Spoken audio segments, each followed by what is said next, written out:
You can tell her, you can tell her anything. She's a real good listener.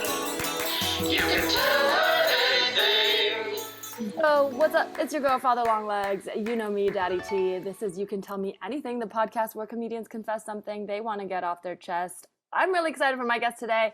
I love when we have like a reschedule, and this is no shade at all because this has happened multiple times, especially in this age of being busy and booked and everyone I'm having on getting busier. But I love this particular guest story who I'm about to introduce, but I'm gonna tell you the story because last time we were gonna do this, maybe like twice she booked something and then like got another thing. And then this time we did make it work, but she had 3 callbacks today. So maybe this pod is a good luck charm, not sure. But I'm so excited to have on the show Bianca Cristavao. What's up?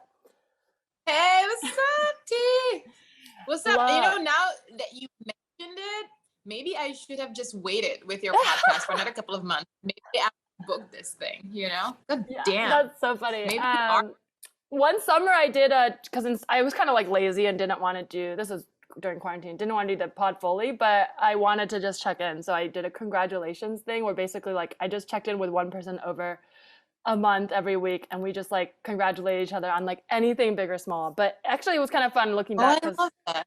Yeah, so I'm like maybe you know we can do a replay and when you get your next big thing or something. Healthy. Love it.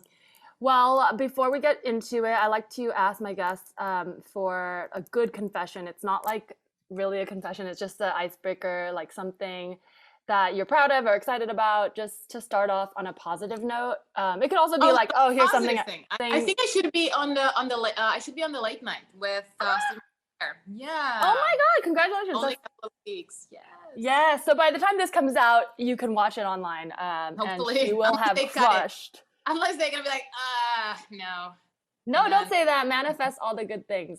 That True. is huge. Oh my God, I can't wait to watch. I will. Yeah, I'll link it in this episode's comments because by then in the future it will have happened. You'll have crushed. You know, it'll be too big to even promote this show.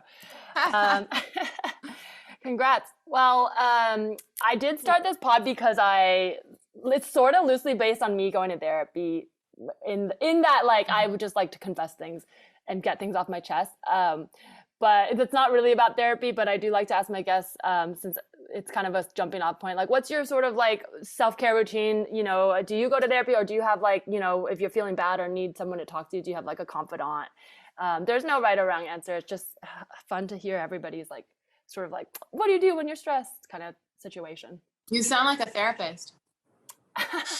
I really started this as a fan of therapy, and now I'm like, I find myself going like, should I? But I'm like, no, it's like never meet your heroes. I already like would not like, the thought of it makes me not like therapy. If I have to be good at it, like, you know what I mean? It's like comedy. Like I can't just watch comedy anymore. But I'll watch your set. I'll watch your late night set. But look, I'm super open to therapy, and I'm excited to take that journey in the future. Wow, you sound like have you done pageants? Because that sounded like a Miss Universe answer right there. God knows I do need it, but as for right now, I do read a lot of books about therapy. I try to work on myself in that sense.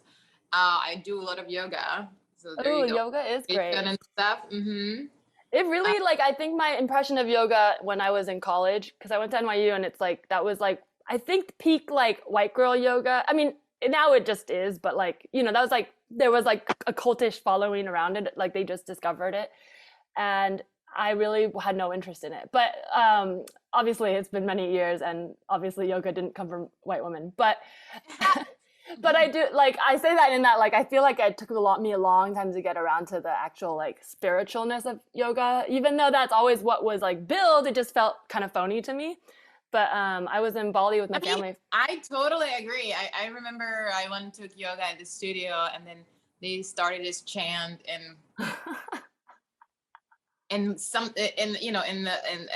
don't know if it was Hindu or whatever. I don't know what language it was exactly, but I'm pretty sure nobody else in that room knew either. But they all were like, you know, saying words that didn't sound right. It's just they didn't know. Okay, yeah, like they were trying it on almost. They were trying to do some. It felt off. It's weird because now I feel like we've slowly moved enough where I'm like the convo isn't just about like, oh, white people can't do this anymore. I mean, you have some hilarious jokes about white women that maybe you'll do some on late night, but they had me cracking up at the JFL audition. But yeah, I mean, like it's a nuance. Like I think when I was growing up, I was so like, anything that others, anything, which generally is true. But now I feel like there's people who grew up in Gen Z who like genuinely start from a more understanding place. So I'm like, yeah, I guess it's not fair to be like, you can't cook Chinese food or whatever. But you know what I mean? I'm like, fine. It's fine. Like you go to a boba shop. I went to a boba shop in like Indiana and it was all white women working, but there was a good boba and it looked like it was probably actually like started by a Chinese person. But it weirded me out, I have to say. But then I was like, I'm the weird one. Like these are college kids who just genuinely want to work and enjoy working at a boba shop. I was like, oh yeah, let your people do better jobs. Yeah, stop taking our jobs, white girls. But like, you know, what's even funnier to me is like I know this like Indian restaurant that's super popular in LA, and it's only Mexican people working there. Yeah, well, yeah, that angers me a little less but it is still because I feel like that's like what did they say? Like I guess so. But you know, it's like the don't punch down, punch up. I'm like, yeah, no, you panic when you see it. You're like, am I supposed to feel? How, like, you know, you just panic if you see something like that. You just fucking panic. Yeah. I do this I'll proudly share my growth is that when I was growing up, well, part of this is really just from my mom saying it, like, you know, your mom, like not your mom, but moms will just say things like as if they're true until you realize they're not. Like my mom, for example, only ever gets gas at Chevron still now in this economy, and she doesn't trust the other gas. Yeah, she just like it's better, but like she literally will drive further to get it. But that one took me a long time to learn. Yeah, but okay, so the one that always got me, and then I realized was kind of racist, is like, but racist in a very specific food way, I guess, is like when we go to sushi restaurants when we were younger, if it was like a Chinese owned or Korean owned, she'd be like, no. But now I'm just like, some of this is just business sense. Like Chinese restaurants sometimes make less. Like if you can make mediocre Japanese food in a white community and you're Chinese, like do it, you know, like I'm not saying like, and now many generations have passed where it's like, you can pass it down and you don't have to be Japanese to be a good sushi chef. But I think that comes from the old days where like, it really was like a trade you learned. And I think it's very old. But also isn't there a little bit racism and, you know, Chinese, Japanese people, isn't there? Yeah, from the war. Let's be honest. I think it's... There truly is, yeah, no. And I think my mom moved past that part, but she used to swear like, no, it's just the food part. I'm like, I don't know. Really? Yeah, okay. I just don't want him to touch my food. Otherwise, I don't know. Well, but we're Chinese, and she was like, no, they can't make sushi. But I'm like, all right, I don't know, man. We're all, I mean, no matter how deep your roots go, you still had to learn it while you were alive on this earth. So like, I don't know. Yeah. But I would like to ask you, Bianca, is there anything you would like to tell me? Okay. I basically my friend asked me to serve her ex-boyfriend. Whoa, the papers? Like oh my god. Like restraining order. Wow. Restraining order.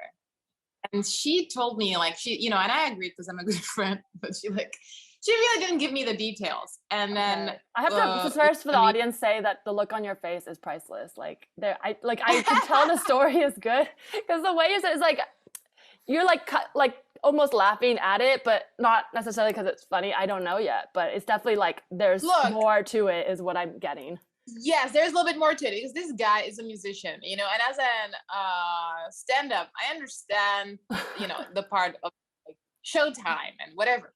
Oh, so basically she made me serve. Yeah. Serve him during his show. And it was the craziest thing because I come to this show. It's like a small little club bar. Had you ever met him before? And then never met this guy. And this show is popping and everyone is such a good person. Like they like welcome me in. Like I go there alone. How do you know they're good people? It's obviously like when you're the headliner, you're gonna be in a good mood. People, are like, oh my God, hi, do you want a drink? Oh my God, Angel, you came for the show. It's amazing. Like all of his friends were just like so nice. This never happens. You just walk into the like, oh I love you. You're the best. And meanwhile, I'm just like waiting for him to get off so I can give him the papers. And they had no idea, like you were just like, I'm a fan. Idea. Of course I'm not gonna be telling them I'm here to serve him. Did they say, but they didn't know you were friends, like you're just a fan to them? Yeah, I said I'm just like a fan. I'm just here to see. Yeah. Wait, so like it was a small enough show where his friends were meeting you? Yes. Yeah, it was a small little show. Yeah. So it's like when the comics fill the room and they all focus on the one person who comes in. Oh my God. Yes. So then finally, they took a little break and I walked up to him and he was like, hi, like, he's like excited. And I'm like, I'm sorry. And I just gave him the papers, even though like he's an asshole. You know what I mean? Yeah, clearly there must be a reason, but that's wild. Don't feel too bad for him, people. But wait, you served him in a break, like in the middle of the show? Mm-hmm. Like the show hadn't ended? No. Oh my God, that's savage. Yeah. I'm not gonna be waiting for the show to end. Like, come on. What if he was really good though? Would you have watched? What if it was really good? Oh my God. Wait, okay, yeah. So he's a restraining order. I mean, obviously this was a bad situation, so I'm sure. Yeah. And so how close are you with this friend, or was she like kind of picking kind of a more removed friend to do this, or are you pretty close? Very close now. Maybe before we weren't so close, but I didn't think about that. You think she used me? No, I didn't. But I'm just like, did you know? I was more wondering because I remember I tried to serve my old landlord, but I ended up just. I bet she picked me because he's never met me, so he wouldn't run away. Gotcha. That makes sense. No, but to be fair, like as soon as like I did that face of, he knew right away. He like it was in his face. That's a guilty man. Yeah. If you see a woman you never met before and they like give you a face, you're just it might be more like even more crap. Maybe he has like multiple. He's like, oh, this has to be something. Like it's not the first time. You know what I mean? Like when they just know, they're like, oh, you don't like me, and it's because you know something. And oops, like gonna back off. So he took it. How did he? And then you just left. I'm guessing, or. Yes, I took a beer and I left. Because they forced me to have it because they still didn't know what I've done. Oh, so they still wanted to buy you a drink. They're like, come back. Meanwhile, the guy, meanwhile, their bass player is crying. Anyway. That's so funny. That's also very funny because the fact that he came out to meet you, like what you weren't like it just worked out. He came out because he was so excited to have a fan. And I dressed up well, so it was like a hot fan. Oh my God. Well, like, of course. Yes, I'm gonna get some pussy tonight. It's gonna be good. It's my night. Yes, I'm crushing it. And then he gets restraining order. Oh my God, that's hilarious. Did you tell your friend that? She was waiting outside. Oh, okay. She probably enjoyed that part. I mean, but wow, to pick a show. I mean, I can't even. On him for doing whatever he did to merit that restraining order, but just like that singular moment of imagining like, oh hey, what's up, you came to see my show, and then like serve, I'm like, But that's a reminder to not be bad in relationship. Well, I shouldn't say bad. Clearly restraining orders are more than being bad, without getting into the details of it. It's definitely and it doesn't, I can infer. Look, what we can take the side of a woman. Yeah. Damn, I almost wish you got up on that mic while he was on stage. I'm like, oh my God, are you so and so? And then like, yeah, and he'd be like, are you served? But to be fair, I was very excited about it because I'm an immigrant, right? So like I barely can go to fucking jury duty or anything. So this was like my first like kind of like responsibility I had. Ooh, participating, yeah. I was participating in the justice system. It is like I only went to small claims court for my like very, very petty claim because of a landlord who wouldn't give me back my deposit. But I went during the pandemic, so it was like a whole fiasco. I had to go back a few times. And I did like, once I finally went, I was like, oh, like, it's so wild that we watch all these TV shows about court, but like the actual experience should be something we all know, because it's supposedly, and you know, very quote unquote supposedly, because I know lawyers with money run the whole thing, but supposedly meant for any American or any, you know, anyone to be able to just say like, hey, you did me wrong, let's go to court, here's the facts, settle it. But it's kind of wild, like even doing my petty claims with my landlord, I felt really like so confused and lost. I got it because they didn't even show up, but that's the whole thing, is like they don't, oh wait, so they first time they didn't show up, but then the judge was like out, so and no, so few people showed up that they like postponed it. Little claim. What did you want? What did you want? It was literally like they were just trying to say that there were too many damages to give me back my deposit. It was so petty. I think like they owe me like $350, but I was like so mad because I made a whole point and I took videos and I was like, eh. And then I saw online they did this a lot. But then the day before this last court date, they like said they'd give it back, but they like waited. Like they do this a lot. But it bugged me so much because when I Googled like, oh, how to do court, all these things, there's all these things that I'm like, I had no idea.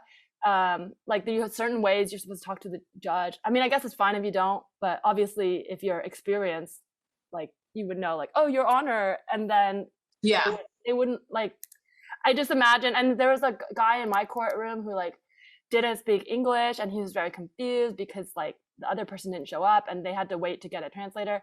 But all of those things, I'm like, damn, it should be so easy to do that, to go to court if it's meant for that. But it's like, oh man, the littlest barrier, like not calling the judge Your Honor, it can just make the judge mad at you. And then You don't want to piss him off. Yeah. No, it sucks because like if you're unlikable and you can be right, it doesn't fucking matter, right? Did you think about it? It's like just because you're unlikable, you can be fucked. Yeah.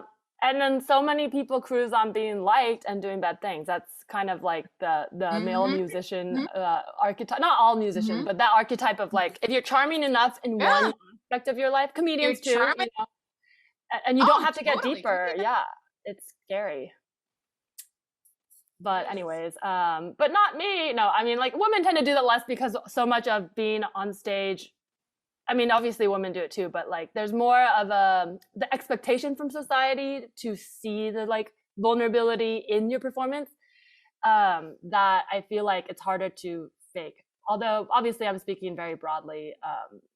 There is no binary in gender, but in the sense of like how society views like sort of like your male heartthrob versus your female heartthrob, I feel like they scrutinize every girl's decision way more. I'm sorry. I started noticing it more and more somehow, and it's just scary. It's scary to me. Like you have, you know, with comics, it's a great example. Like, you know, you have Amy Schumer, and I feel like no matter what this girl says, people will be upset. It doesn't freaking matter, you know? And it scares me. I'm like, give her a break, you know? Give her a freaking break. Like, yeah, true. You would have think she'd already made it technically. I mean, but it's like the bigger you get, the more people just want to hate you. More hate, yeah. And it's opposite for men. I mean, not for all men, but definitely there's this feeling like once you become the greats, they're no matter what you do, they're just like, oh, don't touch him. Yeah. You can say whatever you want. Like I see, like because she's on the level with the other goats, right? Like she's the only female who makes that much money, and like, you know, these other guys like can say whatever they want, and people are like, yeah, they're amazing, we love you, and she says something like, I hate you, stupid fucking god, how could you say that? Like, okay. Like people are upset that he fired her doula right now. I'm like, she can fire whoever she wants to fire. Jesus Christ. Jesus Christ. If she doesn't want to have a person in her house, she doesn't need to. Like, why are you upset about it? I have not even like heard that, but that doesn't surprise me. Like that some would be reported at all. That's the level. That's what I'm saying. That's the level of stupidity. Like, well, yeah, because it was interesting. Like I mean, I didn't really read too much about it, but I had watched Ali Wong's last special, and I love her, and I still love her, and she's a great comic, and this has nothing to do with that. But because she talks so much about her marriage, and then when it came out that she was getting divorced, I was like, oh. But then also like I think about all the like male comedians who are on like third, whatever, fourth marriages or whatever, and even like John Mulaney, who's very public divorce. I don't connect. Like when I think of him, I remember that as like an aside, but it's not the first thing I think of. Whereas I don't, and I'm sure he talked about marriage too, but for some reason with Ali Wong, like in my mind, it's so connected to her material. And I think that's my bias. Like, I don't think it's actually, because unfortunately we're based in the same freaking system. Yeah. It's so weird. That is kind of thing. But it's so true. And it's interesting that you brought it up, because like people are upset because she was talking about she wants to cheat on her husband and stuff. And then people are like, oh my God, she probably did it. I'm like, who doesn't want to cheat on their husband? Just shut up.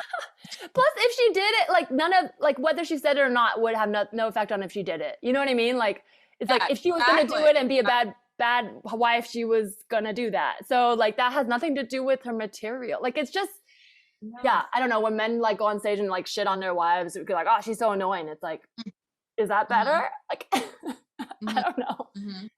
Yeah. But yeah, wow. Okay.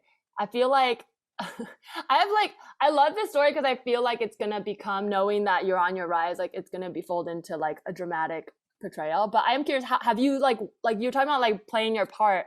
Are you into like court, like, you know, what is it, the Law and Order stuff? Like, do you watch that stuff, or this is like where was this excitement? Always been okay. So, you know, as a foreigner, I've always been fascinated by the legal system in America. The idea that you can sue anyone at any time, that doesn't fly in other countries. You just don't do it. You don't have that mentality. You know what I mean? Yeah. So it's very interesting to me that you can do stuff like that. And I remember the first time I got familiar with this was when I was 17. I lived in Denmark, and I went to this kind of like something, college, high school, something in between. And I met this girl. She was from America. Shout out to Allison. And she was able to afford it because when she was a little girl, I guess she lost a finger in some bike. And then I guess her mom sued the company, and then she got a bunch of money. And so with the money, she was able to do cool stuff.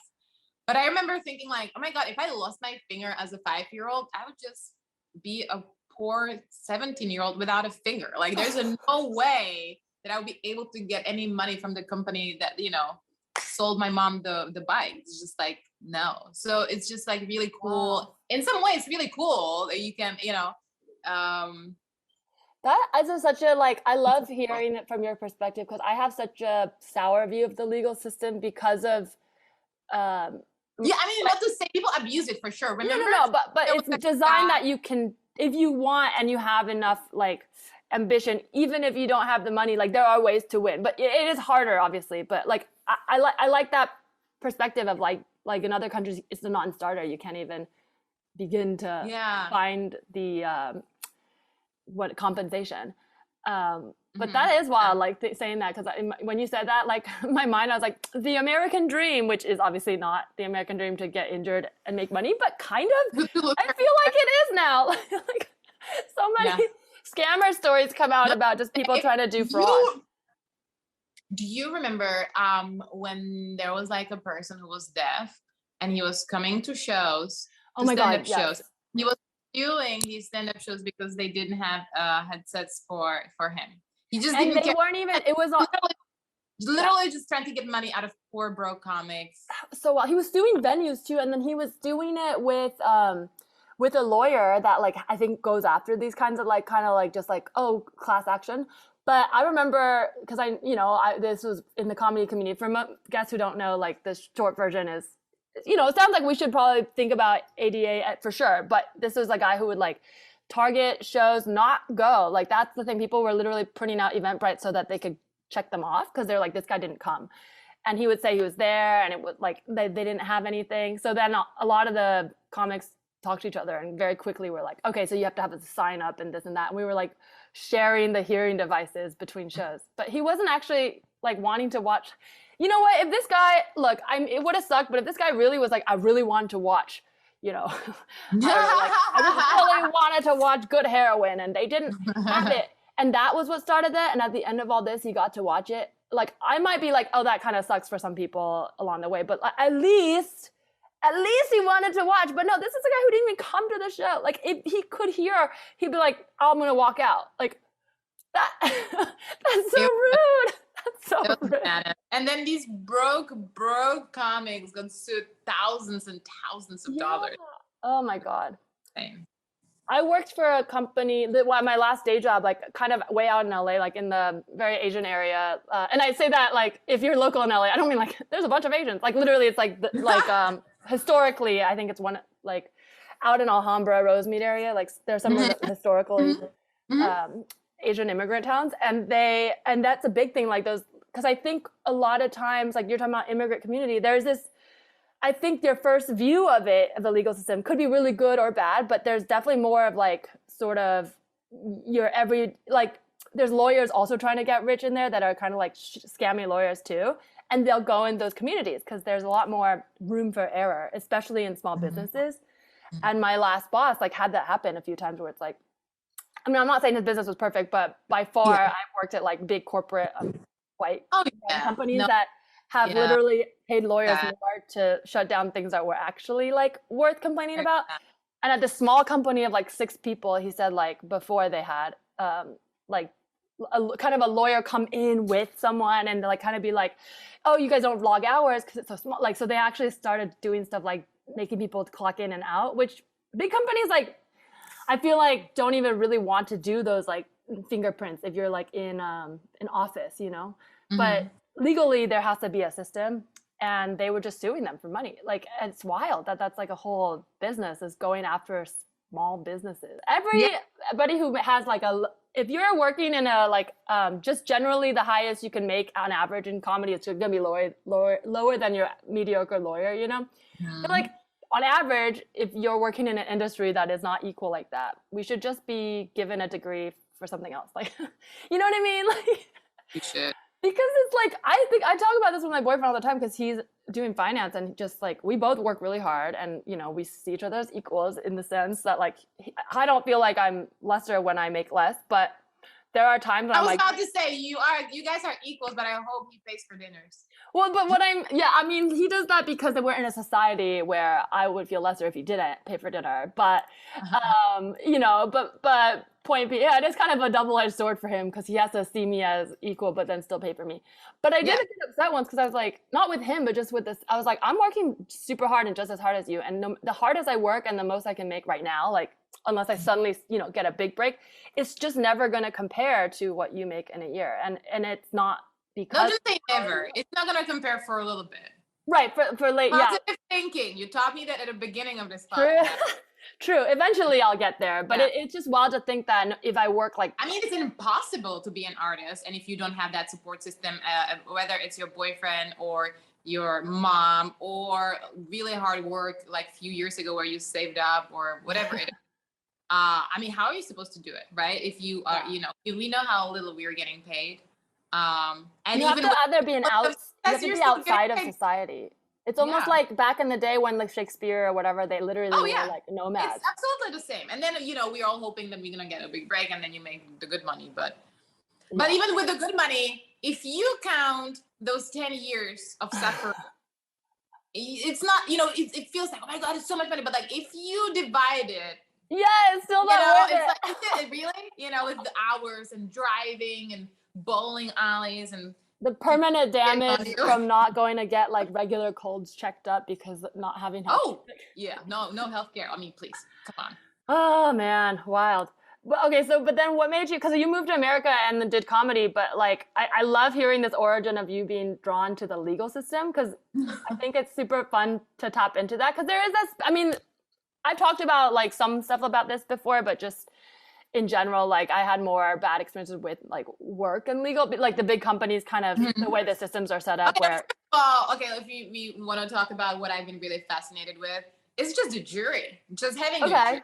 Like it's not like that back home from where I'm from Czech Republic for you guys. Czechia, I guess, got renamed recently. And I don't remember, I mean, maybe we do now. I don't know. I haven't lived in that country for 12 years, but I don't remember having jury. We only had a judge and it was all up to the judge. So the idea that you have like a regular folks getting together and deciding things they have no clue about, it's crazy. I do really like that. It just sucks that jury duty is on the other end so difficult to do and not lose wages. And those folks hate it. They hate it. They hate it. They hate it. Some of that's tied to how we design our like work 9-to-5 capitalist system to literally make you feel like you can't get out. But in a way, I think there is something to it. The fact that they hate it. I think it would be probably worse if they loved it, right? So the fact that they hate it makes them a little bit more unbiased, you know, because they're not going there into, oh, I'm gonna get this guy, or oh, they're kind of like, oh, okay, let me see. And then maybe that's what we need to have. Like maybe we should, instead of a president, we should have a jury. You know, we need fucking people who don't really want to do that job, but they'll do it because they feel the need, because the country needs them. And you know, we just select it. We just select 10 people every 10 days to be the president. Yeah, for 10 days to be president. I like that, because it's like, well, it can't be too long because then you get power trips, but like 10 days, yeah, you know, 10 people, that feels fair. In Switzerland, I think you have 4 presidents in Switzerland, and they rotate. Wait, where? Oh no, in the future. In Switzerland, they have. Oh, they do. Mm-hmm, I think so. Yeah, like one, and you have here. One has like the big crown. The big hat. That's how you know. Big hat for 1 year. They like rotate. I think that's what it is. Maybe I like that.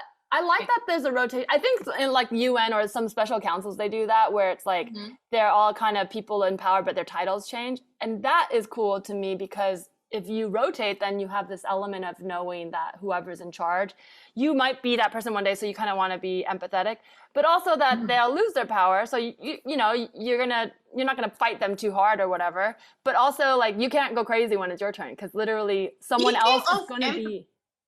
Yeah.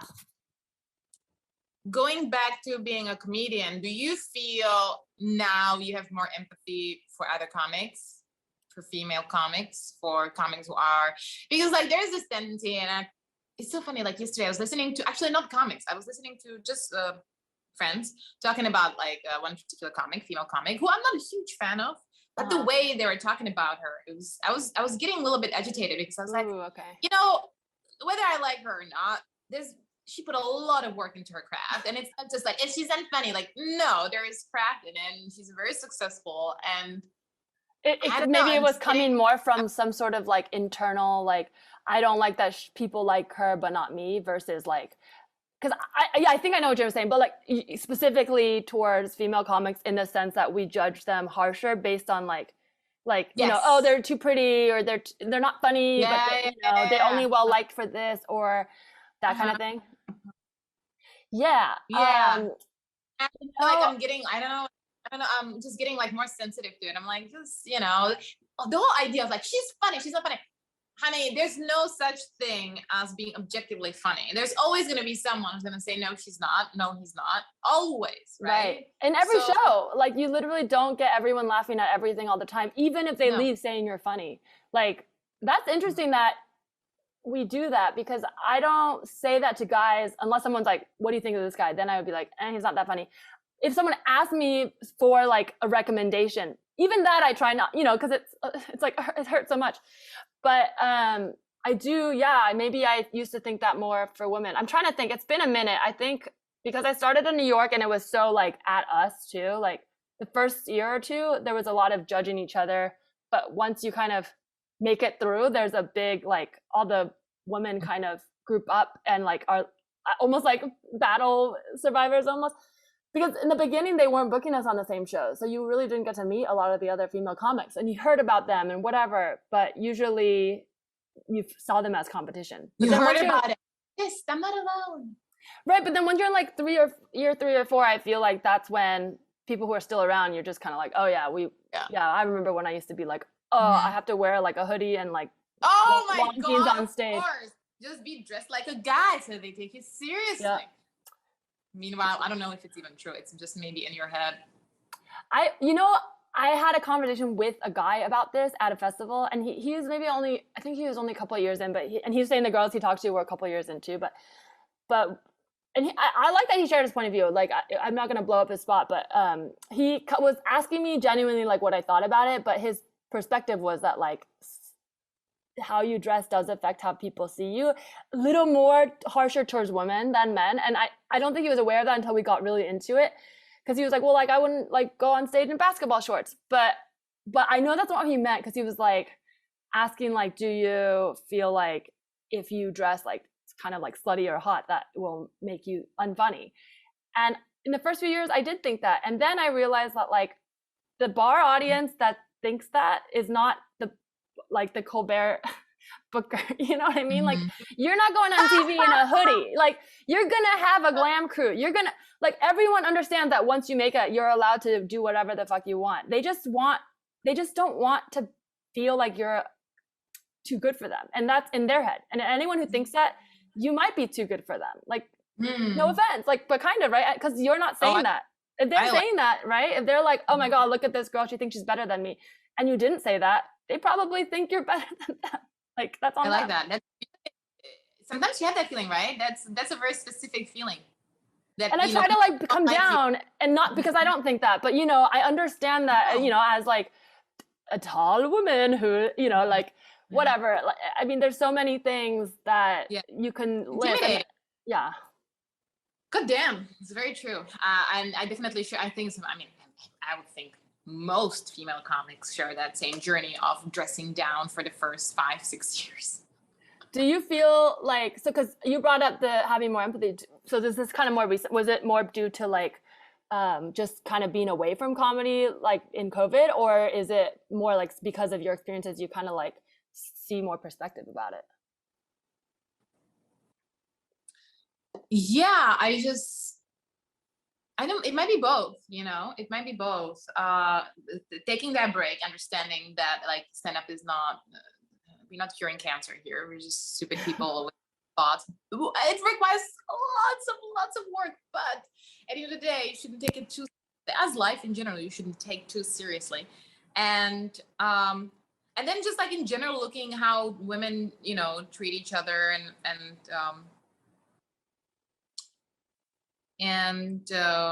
how I would wish things were and how things really are, you know? Yeah, I think that it's okay to be in part of society and also want to make it better. Like, I know it's like a weird place to be, but like, for example, if I started right away being like, and there are these two, like, there are people who just choose to be an extreme, like, fuck all men or whatever. And that's actually not my viewpoint, but you know, the bra burning old version of feminism where you're just like, no man. But that's like the straight woman, no man, you know what I mean? Like, it's a very specific, like, I hate men, but also I like them. And that was like a very, very specific, like, binary view of equality, I think. And I think that, you know, that's not wrong, because if in a world of all opinions, that should be one, but hopefully not all. And so I think I've come more around to like, oh yeah, I think also, what if I feel less angry about certain issues than others? It doesn't mean I'm all for it either. And I mean, I'm just speaking hypothetically, but sometimes I feel like we all have to be on super angry or super happy about. And I'm like, sometimes I'm in the middle. Like, sometimes I feel like confused. And I think I like that, because that means there's room for change in the zeitgeist. But yeah, I just wish, okay, so if I were to wrap it up, I just wish, as much, and this is my conflict, is as much as I'm like, you know, we are all thriving for equality and all that, and the times are really fucked up right now. But with that said, you know, women going against men, sure. But then I look at how we treat each other as women, and I'm not very happy with that either, you know? Yeah. I wasn't very happy about the whole Amber, I think this is the funny things we mentioned at the beginning, Amber and Johnny case. Made me sick, made me sick the way women talked about her. Because I will say I like actively try not to see, like, but it was so in my face, but I like swiped through everything. It was so disgusting, because like, regardless, what if she, okay, the worst scenario here, she made it up. What did she make up? Like, I mean, I don't know. He clearly, there are tapes where he is being violent, he's being crazy, and he's a drug addict. Okay, she made up some stuff to make him look worse. Okay, let's say she did that. Okay, good.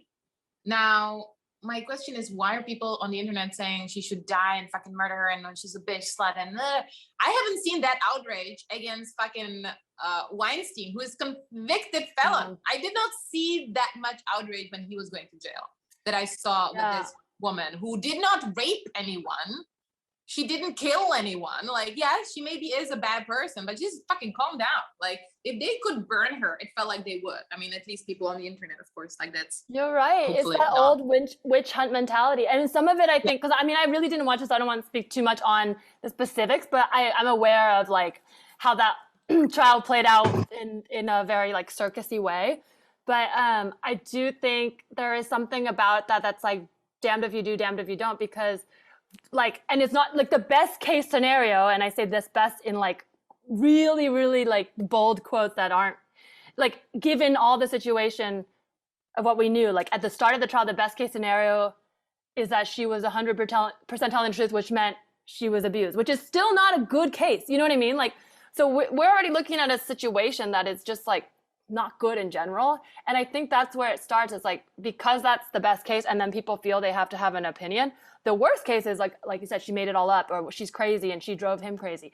But along that line, like all of it's kind of bad. And I think for them both to get there, it implies a lot of bad choices on both their parts, but definitely in this situation when we're talking about women, like how did we let it get to the point where there's violence on women is so accepted if she asked for it because she was crazy? And like, I think that's the thing people don't want to accept. And that's why they say things like, oh, let's kill her, because in their mind, I think they're thinking that's the problem. That's what they wanted to do, violence on women, and they couldn't.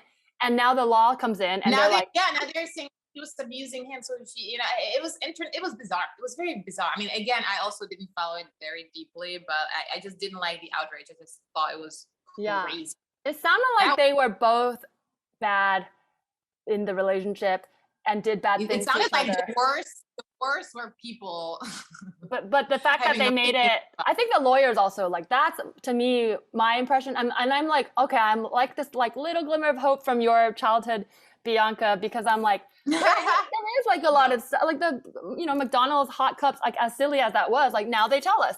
So there's like real things that change. It's just when I see all the like lawyers just profiting from all the sides, it like makes me so mad. But maybe, hey, who knows? Maybe my kid will be a lawyer and then I'll love it. Well. I'm only gonna hire your child. Yeah. But anyhow, all I wanted to say was we don't want to speak about this crazy thing that thankfully sort of over. But I just again saying was just like calm down, like everyone. Don't tell me to calm down. I'm not crazy. No, I'm just kidding. Don't say horrible things about other people. Yeah. Be kind to each other, and that's my speech. And I'm Miss World, Bianca Cristavao. Yeah. I love it. Well, I had a quick game to end on. Do you have like 3 minutes, or you have to go? Okay. So, well, I actually wrote this the last time. So, some of this is, okay, now I remember what this is. It's called Check Yes or No. Okay. Actually, it's kind of tied to what we're talking about, like different customs and beliefs, because it's not, okay, so let me just read what I wrote. Having dual identities means you can customize your portfolio of myths, customs, values, and traditions to your own taste. It's like, make your own salad bar, but instead of avocado, you can add 2 New Year's celebrations. For example, in Chinese culture, it's disrespectful to get tattoos, but in American culture, it's disrespectful to be respectful of your parents. So this game is called Check Yes or No, basically, and I looked these up on the internet, so it's possible that some of them are not real, and you can definitely dispel any myths, but some of these are American customs, some of them are Czech customs, and then I'm just going to read it, describe it, and you can say, like, if you feel like that's one that, because you can kind of choose which ones you like, or if it's not real at all, you can update it. Okay. Okay. Because I got them from the internet. Okay. Excited. This is the first one. It's a Czech tradition. It's not a tradition. It's more custom. These are like people do. Okay. It's baby talk for everyone.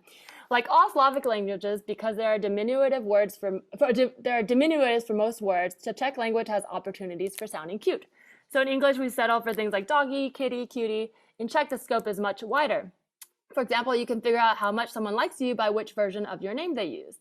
Katarina becomes, in order of friendliness, Katka. I don't know if I'm reading this. Katsa, Kasenka. The linguistic Kasenka. Okay, so basically saying that using baby talk and being cute, like sort of like that sort of vibe is a big part of the Czech language. I think it's true. I think it's true. Yeah. I like this one. I think we should baby talk is how you start to talk when you actually experience raw emotions for the first time. Why not carry that into adulthood? Yeah, only because men make it creepy, but okay. Oh. Well, I mean, yeah, the content of the baby talk, like if let's definitely put a huge disclaimer there. Okay. American custom, tipping waiters. Restaurant goers outside the U.S. rarely worry about leaving tips for waitstaff. Sounds unfair until you realize the service industry employees tend to earn higher hourly wages than their American counterparts. And often service jobs are dependent on tip income, and generally, instead of being just grateful for tips received, since they expect it. So this is American. I'm very European in this sense. I like the European way. I don't understand why. I mean, obviously, I'm a good tipper now because I feel bad, but I don't understand why is it up. Why is it on the clients, the customers, to be paying your bike? Why is it not your employer? Like, I mean, at least in LA, one meal in an average restaurant costs around $17 without tax. I mean, where's his money coming? Like, why isn't he paying you guys? I don't understand why. I agree, because I'm gonna just like sort of be picky about what you said about why is it on us to pay? Because if it truly were on us to pay the staff, but not also on top of that all these other like stupid marketing things that we're paying for, right? Like, well, that's the price, right? Like, like the lights and this and that. If it was just like, okay, we have to decide how much on a scale of like $5 to $10 we want to pay, and that's the meal, fine. But it's not like they already set the price based on the sticker price, and then you have to do it. So I agree. I don't like it. I was just traveling in Greece, and I definitely agree the European way is better. Like, you can still leave, you can always leave a tip if you're happy. You can leave whatever you want. Yeah. And then also it leaves less room for people like me, who I'm like, when I travel, I'm like, I don't want to be rude. I want to do it right. But I'm like, but I don't want to go crazy. Like, it's when I ask, should I give a tip? It's not like, hey, I really liked you. I'm like, hey, are you going to talk shit about me when you know what I mean? Like, I'm like, I'll give you a tip if it's expected, but sometimes I'm not actually like, I need a tip. I feel like the waiters can, of course, like, you can say, okay, what about the waiters? But I also think like for them, it means that if you have an asshole customer and who doesn't, it happens all the time. They, you have a party of 6 and they give you a shitty tip, right? In America. And then you're pissed because you make $12 an hour and then you work in like $100 tip or something. But that you wouldn't be pissed in Europe. Yeah, it doesn't go the other way. Yeah. You can't, You would be like, okay, it would be just a matter, it wouldn't be that offensive and, so. Yeah, agreed. I think it's better for everyone. Okay, here's one, an American custom, dressing up on Halloween. The US take on Halloween has only recently begun to catch on in other countries, although some people find it bizarre and point it to as another example of America's tendency to commercialize everything. Others are envious. Here's a quote. When my first Halloween came and my friends explained to me that I was too old to go trick-or-treating, it almost broke my heart. This is from someone who moved to the US from Poland when she was 26. What are your thoughts on the costumes for Halloween? Always super cute. I always thought this tradition is super awesome, that you can dress up as what I mean, I think we need a little bit more rules. It got a little bit out of control a little bit. Yeah, if you live in West Hollywood. You can dress up like a profession. I'm a police officer. Like, what the fuck? True. Although I feel like the people do that, like, I mean, it's like strippers or whatever, like year round, right? Like, isn't that, I mean, it's just like people have a fascination with uniforms. But yeah, that is I love Halloween. I have nothing bad to say about it. Yeah. It's more if people do bad things, that's on bad people, not on Halloween. Yeah, Halloween is great. Here's one from Czech. It says nahubi, which in parentheses mushroom picking. It says only in Czech Republic is mushroom picking considered a national sport. Czech wisdom has it that all mushrooms are edible. Some are only edible once. Okay, I get that. I believe it says I walked through a forest for 5 hours and I found one mushroom. So you have to be good to succeed. A Czech expert is able to find enough mushrooms on a singles day jaunt to be dried to last the year. Are mushrooms big? It's a thing. I never knew that. That's fascinating. Really, yeah, you gotta be careful. Have you picked mushrooms in the wild? Yes, I have. With my grandparents or even with my girlfriends. Yeah. Super fun. It's super cute. You have a little basket, you go around, you pick some stuff. I don't remember actually eating the shrooms after, but I remember picking them. That's so cool, man. I wish we did more things like that here. But also, it would probably be like commercialized too. Like, oh, you have to pay $10 to go into this field to pick them. Okay, here's the final one. American custom, opening gifts in front of the giver. It says, it's always lovely to receive a gift, although it may seem polite to open a present in front of the giver in order to thank them personally. It doesn't work that way everywhere. some Asian cultures, it's considered rude to open gifts immediately after receiving them. You may actually be seen as greedy for doing so. I thought this was interesting because it's such a like, unless you have any thoughts on it, it's kind of, to me, it's like, it depends more on what society thinks. Like, I don't really care either way. Yeah, no, but I mean, there is a little bit of, I have to say, there is a little bit of a pressure, right? When you're forced to open the gift in front of a person who gave it to you, and then you have to like fake excitement if you don't like it. You're like, thank you. That's how you know the voice always gets a little higher. I love giving people personal gifts, but I think, yeah, I definitely feel so weird about this because I was raised in an Asian household where they're like, don't open stuff. But then people will give me things, and then I feel like people expect, like, I'm like, thank you. And yeah, because put it away. You just put it away. Thank you, and just throw it, in a corner. But yeah, I'm always like, should I open it? What do you want me to do? Like, Dad, tell me. Like, so in America, if it's your birthday, because my birthday is coming up. In America, if it's your birthday, it's a custom that people pay for you, right? Because it's your birthday, a drink, souvenir. In my country, if it's your birthday, you're supposed to pay for everyone. Really? Oh. Yeah, and I witnessed once a huge scene between my friend and her brother who came visit from Czech, and it was his birthday, but he was celebrating it here in America, and it was his birthday, so he wanted to pay for everyone because that's the custom in my country. But it was because we were in America and around her American friends, everyone was like, well, we're gonna pay for you. And literally it got so bad. What? Huge fight. Huge, like a real serious fight, like no joke. Whoa. And then he stormed out of the restaurant because they wouldn't let him pay. Oh my God. That is a great example of this game, because it's like, because of how it's embedded in his brain, he almost feels like it's disrespectful that they didn't let him do the birthday tradition. Yes. Wow. Oh, thank you for sharing. That's how I know I'm American now, because fuck yeah, pay for me, please. You're like, yeah, you pay for me even if it's not my birthday, it's fine. Well, thank you for coming on this pod. Bianca, tell people where they can. Tell people where they can find you or like follow you. On Instagram and on Twitter, and Bianca Cristavao. Simple as that.